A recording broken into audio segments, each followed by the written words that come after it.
আমাদের দেশের চার দোকানগুলো হইছে মিনি সংসদ ভবন। সুবহানাল্লাহ।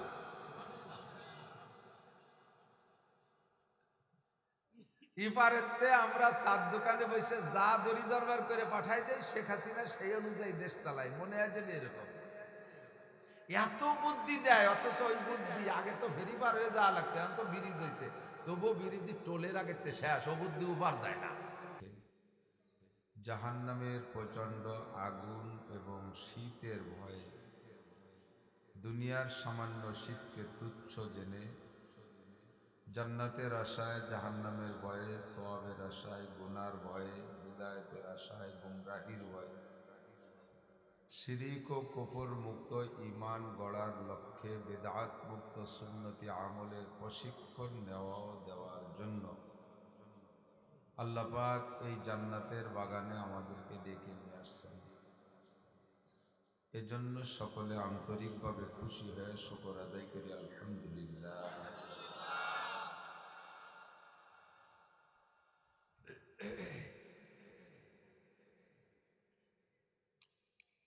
আরবিতে একটা প্রবাদ আছে, লিকুল্লি ফান্নিন রিজাল। দুনিয়ায় যত কাজ আছে সকল কাজের জন্য আলাদা আলাদা মানুষ আছে। প্রত্যেক বিষয়ে প্রত্যেক কাজের জন্য আলাদা মানুষ আছে। সব মানুষ এক কাজ পারে না, আর এক কাজ আর সব কাজও সব মানুষ পারে না। আল্লাহ তাআলা ইচ্ছা করলে ওয়াইদা আরাদা শাইআন আইয়াকুলা লাহু কুন ফায়াকুন, রব্বুল আলামিন যা কিছু করার ইচ্ছা করেন তার জন্য কোনো ব্যক্তি বস্তুর কাছে আল্লাহ ঠেকা না, শুধু কুন শব্দ বললেই হয়ে যায়। বিশ্বাস হয়? আল্লাহ পাকের কুনের মধ্যে ক্ষমতা আছে না নাই? দুনিয়ার মানুষ সামান্য কতটুক বুদ্ধির অধিকারী, যত বড় জ্ঞানী হোক না কেন, সারা দুনিয়ার সবচাইতে বড় বিজ্ঞানী যে সমস্ত মানুষও যদি সমপরিমাণ বিজ্ঞানী হইত, তাও আল্লাহ পাক রব্বুল আলামিন বলেন অমা উতীতুম মিনাল ইলমি ইল্লা কালিল, তোমাদেরকে একেবারে সামান্য জ্ঞান দেয়া হয়েছে, সম্পূর্ণ জ্ঞান আমার কাছে। সাগরের ভিতরে একটা সূচ ঢুকাইয়া সাগর, মহাসাগর, আটলান্টিক মহাসাগর, ভূমধ্য সাগর, বঙ্গোপসাগর, যত সব সাগর, সাত সমুদ্রের এক নামে বলে। সাত সমুদ্রের একটার সাথে একটা জড়িত আছে, আঞ্চলিকতার পার্থক্যে, নামের পার্থক্য, বাকি সব মিলেই একটা সমুদ্র। বিশাল সমুদ্রের মধ্যে একটা সূচ ঢুকাইয়া তা উঁচু করলে, উঠাইলে সূচের মাথায় কয় মন পানি আসবে? 1 মন। পূর্ণ ফুটার 1 ফুটাও না। ফুটা বলতে একটা হিসাব আছে না, সে ফুটা সূচের মাথায় অত বড় ফুটা আসে না। খেজুর গাছের রস পড়ে তাও ফুটা, আরো কত জায়গায় রস পড়ে তাও ফুটা, তো সূচের ফুটা খুবই ছোট ফুটা। তো সারা দুনিয়ার সমস্ত মানুষকে যে এলেম আর জ্ঞান দান করা হয়েছে, সাগরের ভিতরের থেকে সূচের মাথায় যতটুক পানি, অতটুক পরিমাণই ধরে নিলাম, বাকি পূর্ণ সাগর আমার আল্লাহ পাকের এলেম। আমা উতীতু মিনাল ইলমি ইল্লা কালিলা। মানুষ এই সামান্য এলেম দিয়ে যে সকল আবিষ্কার করে, দেখেন গ্রামীণ ফোনের একটা হেড অফিস আছে ঢাকা, একটা মেসেজ তৈরি করে বাটনে একবার ক্লিক করে, বাটনে একবার ক্লিক করলে বাংলাদেশে যদি 10 কোটি গ্রামীণ ফোনে সিম থাকে, একই মুহূর্তে এই মেসেজটা সব ফোনের মধ্যে ঢোকে কিনা? অফ থাকলে শো করে না, ওয়ান থাকলে মুহূর্তেই শো করে ফেলে, ঠিক না? তো মানুষের একটা ক্লিকে যদি 10 কোটি জায়গায় এই মোবাইল ফোনের সিমটা কি মেসেজটা পৌঁছে যেতে পারে, আমার আল্লাহ পাক রব্বুল আলামিনের মহা জ্ঞান আর মহা কুদরত দিয়ে কাপনুন পেশ কোন শব্দে ক্লিক করলে আসমান জমিন চন্দ্র সূর্য গ্রহ নক্ষত্র সব হতে পারে কি পারে না? এই বিশ্বাস রাখার নাম ঈমান। আমাকে আপনাকে মারার জন্য আল্লাহ পাক রব্বুল আলামিন দায়িত্ব দেশে ফেরেশতা আজরাইলকে, কিন্তু মারতে আজরাইলরে লাগে না, কোন কইলেই আমি মরে যাই, ঠিক না? তো যে আল্লাহ পাক রব্বুল আলামিনের কাপনুন পেশকুন মাত্র 2 হরফের একটা শব্দ, এটা অ্যাটমিক শক্তি বললে গুনাহ হবে। অ্যাটমিক শক্তি তো আল্লাহ পাক রব্বুল আলামিনের দেওয়া সামান্য শক্তি। তো এই কাপনুন পেশকুন শব্দ দিয়ে আল্লাহ তাআলা দুনিয়ার সব কিছু করতে পারেন, অথচ আল্লাহ তাআলা ফেরেশতা ব্যবহার করেন লক্ষ লক্ষ কোটি কোটি। ফেরেশতা আছে না নাই? আপনাদের বিশ্বাস কি আছে? ফেরেশতা আছে। আমার আপনার বডি পাহারা দেওয়ার জন্য আল্লাহ তাআলা 360টি জয়েন্টে 360 জন ফেরেশতা রাখছে। এই ফেরেশতা লাগে আমাকে পালন পোষণ করতে, আল্লাহর আমাকে লালন পালন করতে কি আল্লাহর এই 360টি ফেরেশতা লাগে? আল্লাহ তাআলা ব্যবহার করেন, আল্লাহ তাআলা ব্যবহার করেন মানুষের ইহতিরাম ও সম্মানের জন্য। আমাদের ঈমানে মুফাসসালের ভিতরে একটা অংশ আছে না, ওয়া মালাইকাতিহি, এটা ঈমানের অঙ্গ যে ফেরেশতাদেরকে বিশ্বাস করা ফরজ, তা নাহলে আপনার ঈমান থাকবে না। আমার 2টা চোখ পাহারা দিতে 2টা ফেরেশতা ব্যবহার করে, 2টা নাকের ছিদ্র পাহারা দিতে 2টা ফেরেশতা ব্যবহার করে, কানের 2টা ছিদ্র সেভ করতে আল্লাহ তাআলা 2টা ফেরেশতা ব্যবহার করে। মানুষের চোখের পুতুলি, এই যে চোখের পুতুলি না, এর এই যে চোখের পর্দার সামনে যে পাতলা ভুরু না, এই পাতলা ভুরুর গোড়ায় 2 চোখে 1600 পোকা আছে। 1600 পোকা, 800 1600। এই 1600 পোকা দিয়ে আল্লাহ তাআলা আমাকে আপনাকে হেফাজত করতেছে। মানুষ যখন ঘুমিয়ে যায় তখন চোখের ভিতর থেকে মাথার ভিতর দিয়ে চোখ হইয়া এক প্রকারের ময়লা আসে, যে ময়লাগুলো বিষাক্ত, এগুলো যদি চোখের ভিতরে থেকে যায় সকালবেলা উঠে আপনি চোখ দিয়ে কিছু দেখবেন না। এই চোখের ভিতর থেকে বের হয়ে আসা ময়লা পরিষ্কার করার জন্য আল্লাহ তাআলা 2 চোখে 1600 পোকা সেট করে রাখছে। পোকাগুলো আবার দেখতে এত বিশ্রী, যদি মূল বডি দেখতেন তাহলে চোখ খুশি ফেলতেন, যেমন পোকা চোখে রাখা ঠিক হবে না, খালি খালি চোখই ফেলাই দিই। গাছের ভিতরে পায়খানার ভিতরে পোকা আছে না, ওই রকম তার বডি কোয়ালিটি, অনুবীক্ষণ যন্ত্র দিয়ে দেখলে দেখা যায়। এই বিশ্রী 1600 পোকা দিয়ে আল্লাহ তাআলা আপনার 2টা চোখে হেফাজত করে। এরা রাত ভর চোখের থেকে বেরিয়ে আসা ময়লা খায়। আবার ওই 1600 পোকার খাদ্যের জন্য জগতে আর কোনো খাবার নাই। ওকে বিরিয়ানি দিলে খাতে পারে না, পোলাও দিলে খাতে পারে না, পায়েস রান্না করে দিলে খাতে পারে না, ওকে কোনো মিষ্টি ভান্ডা দিলে খায় না। ওরা চোখের ময়লা খাইয়ে বেঁচে থাকে। প্রত্যেকটা মানুষের 2 চোখ থেকে এ পরিমাণ ময়লা প্রত্যেক দিন বের হয় যে 1600 প্রকার খাদ্যের ব্যবস্থা সেখান থেকে হয়ে যায়। ওমা মিন দাব্বাতিন ফিল আরদি ইল্লা আলাল্লাহি রিজকুহা। জগতে যত প্রাণী আছে সকল প্রাণীর রুচিসম্মত খাদ্য পরিবেশন করতে পারে কে, এবং সকলকে করেও থাকেন কে? আমি আপনি জানি না, তাদের খাদ্যের ব্যবস্থাও কে করে? আল্লাহই করে। আল্লাহই বলেন, শুধু আল্লাহ বললে হবে না, আল্লাহই করে, তার মানে আর কেউ করে না, ঠিক কি না? তো আল্লাহ পাক রব্বুল আলামিন কোন শব্দ দিয়ে সব করে ফেলতে পারেন, এত ফেরেশতা ব্যবহার করেন কেন? এটা আল্লাহ পাক রব্বুল আলামিনের নিজাম, এটা আল্লাহর শৃঙ্খলা। সমস্ত মানুষকে মারার জন্য আজরাইল ফেরেশতা ধার্য করেছেন, বার্তা বহন করার জন্য আল্লাহর পক্ষ থেকে নবীদের কাছে সংবাদ বহনের জন্য জিবরিল আলাইহিস সালাতু ওয়াস সালামকে ব্যবহার করেছেন, খাদ্য পরিবেশন খাদ্য উৎপাদনের জন্য আল্লাহ তাআলা মিকাইল আলাইহিস সালামকে সৃষ্টি করেছেন, আর দুনিয়াকে ধ্বংস করার জন্য আল্লাহ তাআলা ইসরাফিল আলাইহিস সালামকে ব্যবহার করতেছেন।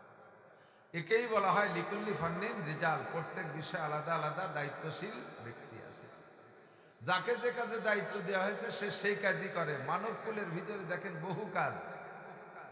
এক জোড়া জুতা, যার যার জুতা যদি তার বানায় ব্যবহার করা লাগতো চামড়া দিয়ে, তাহলে কয় মিয়া জুতো ব্যবহার করতে পারতেন কম? এক জোড়া জুতা যদি আমার চামড়া দিয়ে বা চামড়া খুলে, গরুর চামড়া গায়ের থেকে চামড়া খুলে তাই দিয়ে জুতো বানানোর পর্যন্ত আমার মেহনত করা লাগতো, তাহলে এক জোড়া জুতার দাম পড়তো কি পরিমাণ। আল্লাহু আকবার। প্রত্যেক কাজের লোক আলাদা। প্রেসিডেন্টে যদি বলা হতো যে আপনার সম্মান বাড়ায় জুতায়, আপনার জুতো যদি আপনি বানায় ব্যবহার করেন, পারবে কোনোদিনও? তাহলে কোনো মতে কাঠে টায়ার বাড়াইয়া তাই দিয়ে খড়ম বানায় ভাই দিয়ে ঘুরে বেড়ানো লাগতো, অত ডাটের জুতো ব্যবহার করা লাগতো না। আল্লাহ চামড়া খুলবে একজন গরুর গাছ থেকে, রিফাইন করবে আর একজন, ঠিক না?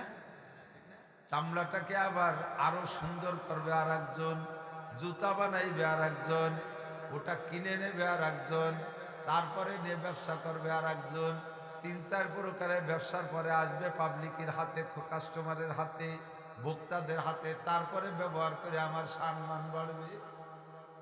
প্রত্যেক কাজের জন্য আল্লাহ তাআলা লোক আলাদা আলাদা করে সৃষ্টি করে রাখছে। আল্লাহ আপনাদের এই হিসাব নিকাশ ঘরে যাবেন, কখনো এটা বুঝতে হবে, জ্ঞানের পরিচয় দেবে। বুড়ো বুড়ো হয়ে গেছেন, স্টেজের এখানে পুটপুট করলে একটা কথাও কত বলা সম্ভব না।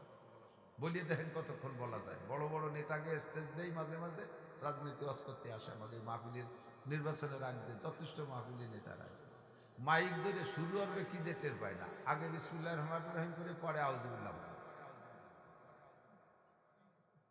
এরপরে সালাম দেয়, এরপরে শুরু করলে তা থামবে কোন জায়গায় সেই স্পিড ব্রেকারের দ্বারা যে টের পায় না, খালি কাজে কাজেই কই আবার বলে একটু শুরু করে।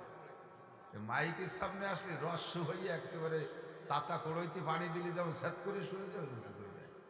একটু ব্যতিক্রম বলি আর কথার লাইন নষ্ট হয়ে যাবে, আর আসবে না কথা। টাকা পয়সা কালেকশন করেছেন, ঘরে যে হিসাব করবেন। আল্লাহ উলামায়ে কিরামকে আল্লাহ পাক রব্বুল আলামিন বিভিন্ন কাজের ভিতরে বন্টন করে রাখছে। একদল উলামায়ে কিরাম হাদিস পড়াবে। আমার উস্তাদ হযরত মাওলানা আব্দুল মুক্তাদির সাহেব রাহমাতুল্লাহ আলাইহি গহরডাঙ্গা মাদ্রাসা শাইখুল হাদিস। আমরা পড়েছি মুসলিম শরীফ। মুসলিম শরীফ 30 পারা, কোরআন শরীফের মতো মুসলিম শরীফও 30 পারা, বুখারী শরীফও 30 পারা, আবু দাউদ শরীফ 32 পারা, এভাবে পারা বন্টন আছে। তো আমার মুসলিম শরীফ হুজুর, আমার হুজুর মুসলিম শরীফ একাই 30 পারা পড়াইতেন, আর সব কিতাব ভাগ করা ছিল। পড়াইতে পড়াইতে মনে হয় 40 বছর পড়াইতে পড়াইতে মুসলিম শরীফ মুখস্থ হয়ে গেছে। ওনাকে বলা হতো গহরডাঙ্গা মাদ্রাসার চলতি লাইব্রেরি, যে কোনো কিতাবের থেকে বললে বরিশালে হুজুর বলতে পারতেন। এ যুগের আল্লামা আনোয়ার শাহ কাশমীরি বহুত বড় আলেম ছিলেন। কিতাব যখন পড়াইতেন হাদিস মুখস্থ, সব কিতাবের তাকরীর হাওলা সহ সুন্দর বলতেন। কিন্তু 5 জন মানুষ পাবলিক সামনে করে যদি ওয়াজে উঠাই দেওয়া হতো, হুজুরকে আমি আলহামদুলিল্লাহ ভুলিয়ে যাইছি, কিছু করতে পারি যে পাবলিক দেখলে আমি সব কোরআন হাদিস ভুলে যাই। আবার আমাদের মতো মূর্খ মানুষ, লেখা জানি না পড়া জানি না, লাখ লাখ মানুষকে সামনে বসায় দিলে আল্লাহর রহমতে 1.5-2 ঘন্টা সর্বশ্রেণীর মানুষকে বসায় রাখতে পারে। এই জন্য আল্লাহ তাআলা এটা ভিন্ন যোগ্যতা দান করেন। কেউ রেদে হাদিস পড়াচ্ছে, কেউ রেদে মুহতামিমি করাচ্ছে, কেউ রেদে নুরানি পড়াচ্ছে, কেউ রেদে হেফজ পড়াচ্ছে, কেউ রেদে আল্লাহ তাআলা লেখাচ্ছে। সুন্দর বড় বড় আজিবুস শান বই লিখে বেলাইছে, ধর্মীয় বইগুলো। অথচ সেই লোকটা 10 মিনিট মানুষের সামনে কথা বলতে পারে না। তার বই পড়ে আমরা ঘন্টার পর ঘন্টা ওয়াজ করতে পারি, অথচ আমরা এক লাইনে লিখতে পারি না। আর গুলেরা রঙ্গ বইয়ে দেগারা, প্রত্যেক ফুলের রঙ ও ঘেরান আলাদা। এবার যারা বয়ান করতেছে এক একজনের এক এক ধাস, কেউ কান্নাকাটির বয়ান করে, কেউ সুন্দর সুন্দর মাসআলা মাসাইল বলে, সুর নাই তাল নাই, হাওলা দিয়ে আরিফ বিন হাবিব কিভাবে আল্লাহ তাআলা তার জীবন্ত কম্পিউটার বানাইছে, সমস্ত হাদিসের হাওলা, পৃষ্ঠা, হাদিস নম্বর সব বলতে পারে। আমি 30 বছর হাদিস পড়াইতে পারি না। সুন্দর সুন্দর বয়ান করে। হাবিজুর রহমানকে আল্লাহ তাআলা কণ্ঠ দিয়েছে সুন্দর। ইলিয়াসুর রহমান জিয়াদারি আল্লাহ তাআলা এক কৌশল দিয়েছে, সে কান্দে কেটে এক রেড়ই ফেড়ে নেয়, মা কয়ে কান্দে দিলে সবাই কান্দে। আমি মারলিও কেউ কান্দে না। আমার রজে শুরুটা করে দেয় এইসব আইটি দেয়, তা কি আর এ আল্লাহ তাআলা এক একজনকে এক এক হার গুলেরা রঙ্গ বুয়ে দেগারাস, প্রত্যেক ফুলের রঙ গ্রান। আমরা বয়ান যে যেটুক করি যার যার বুঝ নিয়ে করি, প্রত্যেকের এক একটা ফিকির থাকে যে আমি এই বিষয়টা উম্মতকে বুঝাবো। আমাকে আল্লাহ তাআলা হাদিস ক্লাসের ময়দান থেকে এখানে নিয়ে আসছে, একেবারে ছুটি আসি নাই। আমি বছরে 6 মাস হাদিস পড়াই, তাফসীর পড়াই মাদ্রাসা। মাহফিল যখন ভরপুর শুরু হয়ে যায়, তখন মাদ্রাসার কিতাব পড়ানোর নিয়ম হলো, যা আজকে পড়াবো তা গত রাত্রে সম্পূর্ণ নিজের আগে পড়তে হবে। তাকে আরবিতে বলে মুতালা। মুরব্বীরা বলেন মুতালা ছাড়া ক্লাসে যাবা না, একটা লাইনও আগে না দেখে ক্লাসে যাবা না। আমাদের আগে পড়া লাগে। যদি দিনে 2 ঘন্টা পড়াই, রাতের বেলা 6 ঘন্টা নিজের পড়া লাগে। এখন এই মাহফিলের সময় পারি না পড়তে, নিজেও সময় পাই না, বিদায় আমি এই সময় পড়াই না। আমার পড়ানোটা আমি আগেই পড়াই না। আল্লাহ পাক সেখান থেকে আমাকে নিয়ে আসছেন। তখন যখন আমি মাঠে আসছি, তখন আমার ফিকির হলো উম্মতের চাহিদা কি, উম্মতের জরুরত কি। কান্নাই জরুরত না। একটা কান্নার কিস্সা কইলাম, সবাই কান্না কেটে চলে গেলেন, নিতে পারলেন কি? কান্নার কিস্সাটা আপনি নামাজের মধ্যে পড়লে নামাজ হবে না। সুন্দর একটা হাসি আনন্দের গল্প কইলাম, এটা দিয়ে আপনার নামাজ পড়লে নামাজ হবে না। আপনাকে দরকার কি, আপনার দৈনন্দিন প্রয়োজন কি, সমাজে কি প্রয়োজন, এই বিষয়গুলো উলামায়ে কিরাম ভাবে চিনতে যার যার বুঝ মতে সে ততটুকু বোঝানোর চেষ্টা করে। নবী পাক সাল্লাল্লাহু আলাইহি ওয়াসাল্লাম থেকে হাদিস রওয়ায়াত হযরত আবু হুরায়রা রাদিয়াল্লাহু তাআলা আনহু হাদিস খান বর্ণনা করেন। খেয়াল করতেছেন তো সবাই? আজকে যা আলোচনা হয়েছে এটুকু নেবেন, আর সামনে যেটুকু হবে এটুকু কাজে লাগাবো, পারবো না ইনশাআল্লাহ? লম্বা আলোচনা করলে মনে থাকে না, পিছনের কথা মনে থাকে না, কারণ আমাদের আব্বাজি আদম আলাইহিস সালাতু ওয়াসসালাম উনি মাত্র দুইটা কথা মনে একটা কথা মনে রাখতে পারেন না, একটা কথা মনে রাখতে পারেন নাই। আর স্বভাব আছে আউলুন নাসে আউলু নাসিন, বলা হয় আরবিতে প্রথম মানুষটাই প্রথম ভুলে জানেওয়ালা, প্রথম মানুষটাই প্রথম ভুলে জানেওয়ালা, মনে না রাখনেওয়ালা। আর বাপের যে স্বভাব, সন্তানদের স্বভাবের মধ্যে তার কিছু না কিছু আসে। মা বাপ যদি চোর হয়, আল্লাহর ফজলে সন্তানও বেশিরভাগ চোর হওয়ার সম্ভাবনাই বেশি থাকে। চোরের আওলাদ যে বুজুর্গ হইয়া খুব একটা দেয়া যায় না। আর বিশেষ করে যে রাত্রে চুরি করিয়া আইসা সন্তান জন্ম দিয়েছেন, সেই রাত্রে মিলনে যদি সন্তান হয়, ওটা 90% সম্ভাবনা থাকে চোর হয়। কারণ ওই চুরি আর মেজাজ থাকতে থাকতে আমল করে ফেলাইছে, কাজ হয়ে গেছে। আল্লাহ তো বাপ যদি প্রথম বাপ, তিনি একটা কথা মনে রাখতে পারেন না। কথাটা কি? লা তাকরাবা হাদিহি শাজারাতা ফাতাকুনা মিনাজ জালিমিন। এই গাছের কাছে যাবা না, জান্নাতের মধ্যে থাকবা, সব খাওয়া দাওয়া সব ঠিক আছে, এই গাছটার কাছে যাবা না, একটা কথা মাত্র। আর সেই কথাটাই ভুলে গেছে, শয়তান ভুলেই দিয়েছে। উনি বলেন ফাআজাল, আল্লাহ পাক বলেন ফাআজাল্লাহুমাশ শাইতানু আনহা। আল্লাহ পাক শয়তানে ওই দুইজনকে ওই কথাটা ভুলই দিয়ে এমন প্ররোচনা করে ধোঁকা দিছে যে সেই গাছের কাছে শুধু যায় নাই, গাছের ফলও খেয়ে গেছে। তা আমরা সেই বাপের সন্তান, পিছনের কথা মনে না থাকাটাই স্বাভাবিক। লম্বা বয়ান হলে মনে থাকে না, এই জন্য হাতে গোনা হিসেব করে কথা কটা নিয়ে যাবো। রাজি আছেন তো ইনশাআল্লাহ? মনে থাকবে তো ইনশাআল্লাহ? আল্লাহ সবাইকে মনে রাখার তৌফিক দান করে, বলেন আমিন। হযরত আবু হুরায়রা রাদিয়াল্লাহু তাআলা আনহু মুসলমান হয়েছেন নবী হিজরত করে মদিনায় যাওয়ার পরে। তাহলে মাদানী জিন্দেগীর সাহাবী হযরত আবু হুরায়রা। আর শুরুতে যারা ইসলাম গ্রহণ করছে মক্কায় থাকতে, তার ভিতরে আবু বকর, ওমর, ওসমান, আলী, সকল জলিলুল কদর বড় বড় সাহাবারা আছেন। কিন্তু শেষকালে এসে আবু হুরায়রাকে আল্লাহ তাআলা এই কাজের জন্যই বাছাই করেছেন। মদিনায় আসার পরে নবী থেকে যত হাদিস প্রকাশ হয়েছে, আবু হুরায়রা মনে হয় একটা হাদিসও ভুলে যান নাই। প্রথম অংশের হাদিস ভুলে যাইতেন, হুজুর বলতেন, আবু হুরায়রার মনে থাকতো না। তো একদিন হুজুর বললেন, এই কে কার কাছে কি আছে? চাদর আছে, চাদর বিছাও, চাদর বিছাও। আমি আজকে যার চাদরের মধ্যে ফুক দেব, থুক মারবো, ওই চাদরটা বুকের সাথে জড়াই নিলে ওই লোকটা বাকি জিন্দেগিতে আর কোনো কথা ভুলবে না। বলার সাথে সাথে আবু হুরায়রা সামনে তার গার চাদরটা বিছিয়ে দিয়েছে। আর নবী আলাইহিস সালাতু ওয়াস সালাম একটু থুক মারছেন, একটু ফু দিছে, আবু হুরায়রা বুকের সাথে জড়িয়ে ধরছেন, গায়ে জড়াই নিয়েছেন। সেই দিন থেকে যা বলছেন নবী আলাইহিস সালাতু ওয়াস সালামের জীবনের শেষ পর্যন্ত একটা কথা আবু হুরায়রা বলে নেই। এই জন্য হযরত আবু বকর, ওমরের চাইতে, সব সাহাবার চাইতে হযরত আবু হুরায়রা রাদিয়াল্লাহু তাআলা হাদিস বর্ণনা করেন। আজকের মজলিসেও সাহাবায়ে কেরাম বসা, হুজুর আলাইহিস সালাতু ওয়াস সালাম বলতেছেন, মাইয়াকুযু মিন্নি খামসা খিসাল। আমি 5টা কথা বলবো, 5টা যোগ্যতার কথা। কে নিবা আমার থেকে 5টা কথা? কে আমার থেকে এই 5টা কথা শুনে 5টা যোগ্যতা অর্জন করবা? মাইয়াকুযু মিন্নি খামসা খিসাল ফায়ামালু বিহিন্না। এই 5টা কথার পর সে আমল করবা।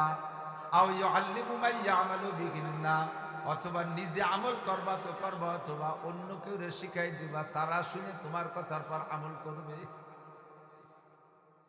আমিও আপনাদেরকে এই কথাগুলো বলি, 5টা কথা, মেলা কথা না। কয়টা? মস্ক করেন কয়টা?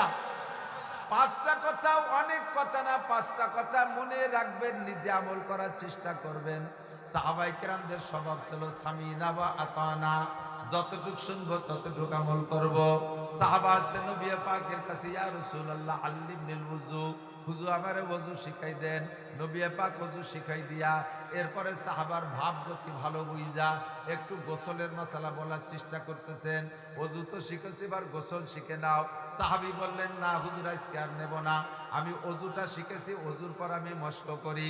ওযুর অভ্যাস, ওযুর মাসালাগুলো আমার ভালো করে ইয়াদ হয়ে গেলে, প্র্যাকটিসের মধ্যে এসে গেলে তারপরে আমি গোসলের মাসালা নেব। অজুটা যখন আমলে পরিণত হয়ে গেছে, অজুর মাসআলা মুখস্থ হয়ে গেছে, এরপরে কয়দিন পরে শেখাই, ইয়া রাসূলুল্লাহ আল্লিমনিল গোসল, আমার এবার গোসল শিখাই দেন। গোসল শেখানোর পরে যদি আরো একটা মাসআলা হুজুর বাড়াইতে গেছেন, সাহাবী বলেন না হুজুর আমি গোসলটাকে প্র্যাকটিস করি, এইটার পর আমল ঠিক হয়ে গেলে নতুন মাসআলা নেব। ওইটা ঠিক হয়ে যাওয়ার পরে ইয়া রাসূলুল্লাহ আল্লিমনি তায়াম্মুম, আমারে তায়াম্মুম শিখাই দেন।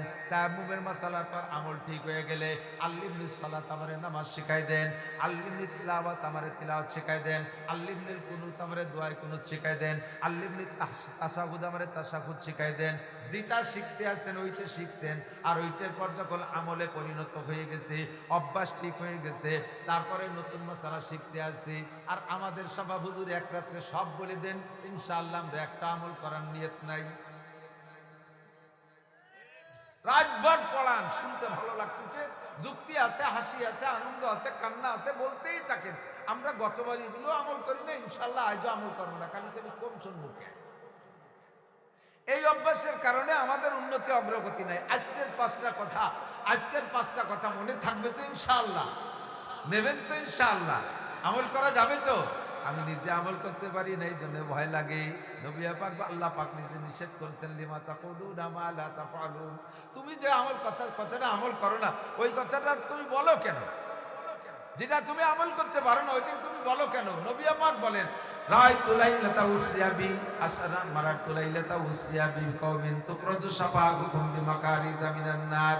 মেরাজের রাতে আমি জাহান্নামের মধ্যে ঢুকছি, ঢুইকা দেখি এক শ্রেণীর মানুষ, চেহারা বড় সুন্দর, মনে হয় যে এই মানুষগুলো জান্নাতি হওয়া দরকার ছিল, অথচ এই মানুষগুলোকে জাহান্নামের ভিতরে একেবারে প্রথম চান্সে গেট দিয়ে ঢুকে এই মানুষগুলোকে দেখলাম তাদের ঠোঁট আগুনের কেচিতে কাটা হচ্ছে। এই মানুষগুলোর চেহারা যা বাহ্যিকভাবে দেখে আমার মনে হয় এরা জান্নাতি হওয়া দরকার ছিল, কিন্তু মানুষগুলো জাহান্নামী তো জাহান্নামী, অন্য কোন শাস্তি চাইতে অপমানজনক শাস্তি হচ্ছে, তাদের ঠোঁট আর জিহ্বা আগুনের কাছে কাটতেছে। আমি দেখে জিব্রাইলকে জিজ্ঞেস করলাম, জিব্রাইল মান হাউলাই, এরা কারা? জিব্রাইল কয়, হুজুর হাউলাই খুতাবা উম্মতিকা, এরা সাধারণ মানুষ না, এরা শ্রোতা না, এরা মসজিদের সাধারণ মুসল্লি না, এরা অন্য কোনো গ্রুপ না, এরা হলো উম্মতের বক্তারা, উম্মতের বক্তারা। হুজুর বললেন, আমার বক্তাদের এই শাস্তি কেন? ইয়াকুলুনা মা লা ইয়াফালুন, বয়ান করতো কিন্তু নিজে আমল করতো না। বয়ান করা বড় সহজ, মাইক পাইছি ভালো, লাইট পাইছি ভালো, পরিবেশ পাইছি ভালো, শ্রোতা পাইছি ভালো, ঝাঁকানাকা বয়ান করে দিয়ে গেলাম। বয়ান করা বড় সহজ, কিন্তু আমল করা বড় কঠিন। তাহাজ্জুদের বয়ান করা সহজ, তাহাজ্জুদের ফজিলত বয়ান করলাম। শেষ রাত্রে, শীতের রাত্রে গায়ের থেকে ল্যাপ কম্বল সরাইয়া উঠাইয়া ফেলাই দিয়া ঠান্ডা পানি দিয়ে ফরজ গোসল হইলে আদায় করা, বা ফরজ ওযু আদায় কইরা শেষ রাত্রে তাহাজ্জুদ পড়া বড় কঠিন। তাহাজ্জুদের বয়ান করা সহজ, তাহাজ্জুদ পড়া বড় কঠিন। আওয়াবিনের বয়ান করা সহজ, বয়ান আমল করা বড় কঠিন। যাকাতের বয়ান করা সহজ, যাকাত দেওয়া বড় কঠিন। দানের বয়ান করা সহজ, নিজের পকেটেতে টাকা বের করা বড় কঠিন। কতক্ষণ ঠিক ঠিক না?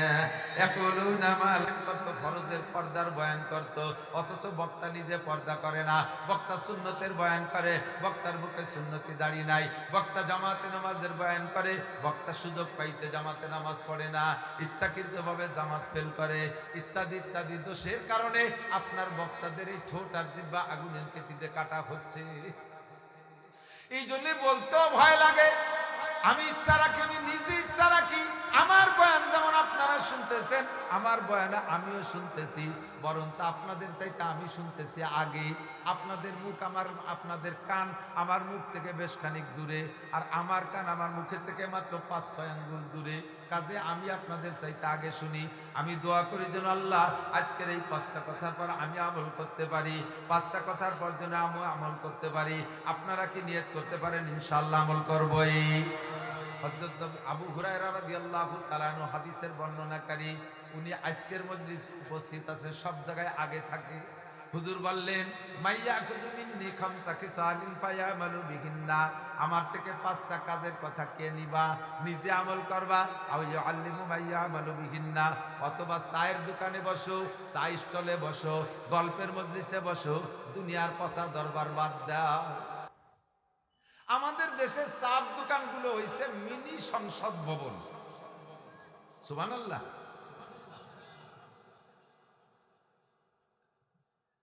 ইপারেতে আমরা চার দোকানে বসে যা দড়ি দরবার করে পাঠাই দেয়, শেখ হাসিনা সেই অনুযায়ী দেশ চালায়। মনে হয় যে এরকম এত বুদ্ধি দেয়, অথচ ওই বুদ্ধি আগে তো ফেরি পার হয়ে যাওয়া লাগতো, এখন তো ব্রিজ হয়েছে, তবুও ব্রিজ টোলের আগে শেষ, ও বুদ্ধি উপার যায় না।